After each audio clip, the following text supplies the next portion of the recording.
प्रहलाद के जीवन पर हमने विचार किया। संबंध का निर्वाह और सिद्धांत का निर्वाह, सार यही निकला। प्रहलाद कौन हो सकता है? भक्ता प्रवर प्रहलाद तो हो गए, भगवान के लाडले प्यारे हैं, दिव्य रूप से आज भी विद्यमान है।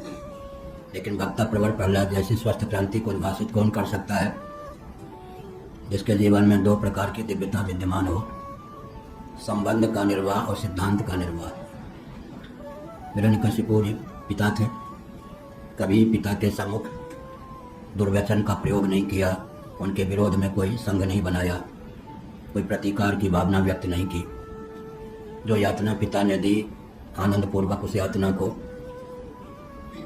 शैली या दिव्यता है। लेकिन जब कहा कि तेरा रक्षक कौन है, मेरे अतिरिक्त भी अगर कोई ईश्वर है तो वो कौन है, तो डट करके हिरण्यकशिपु के सम्मुख प्रहलाद ने भगवान विष्णु के स्वरूप का वर्णन किया, यशोगान किया। संबंध का निर्वाह और सिद्धांत का निर्वाह। अगर कोई सज्जन है, माता पिता आदि, तो बहुत अच्छी बात है, संबंध का निर्वाह हो, सिद्धांत का निर्वाह हो। कहीं माता पिता हिरण्यकशिपु जैसे हो गए पिता ही संबंधित, वहाँ भी संबंध का निर्वाह होना चाहिए, लेकिन सिद्धांत का त्याग नहीं होना चाहिए। शरीर छूटता है, सगे संबंधी भी छूट जाते हैं, कोई कौन माता, कौन पिता, कौन पुत्र, कौन पुत्री, जीव तो नित्य है। तो सिद्धांत यही होना चाहिए कि संबंध का भी निर्वाह हो, सिद्धांत का भी निर्वाह हो। माता पिता भगवान के भक्त हैं, प्रमुदित होंगे भगवान नाम सुनकर।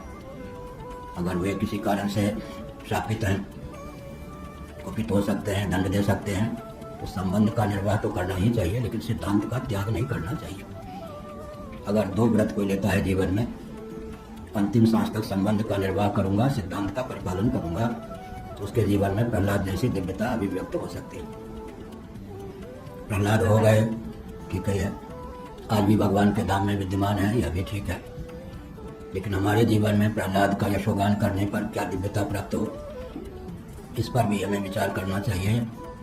प्रहलाद जैसी दिव्यता को जीवन में प्रतिष्ठित करने के लिए हमने सूत्र दिया, संबंध का निर्वाह और सिद्धांत का भी निर्वाह।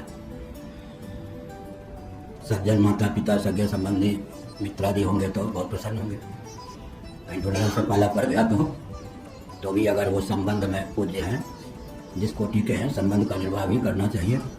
तो संबंध का निर्वाह करते समय सिद्धांत की तिलांजलि नहीं देनी चाहिए। ऐसा अवसरवादी न बने कि संबंध का निर्वाह करते समय सिद्धांत की तिलांजलि दे दे या सिद्धांत के नाम पर मुर्दाबाद करना प्रारंभ करे। संबंध का निर्वाह भी हो और सिद्धांत का अनुपालन भी हो।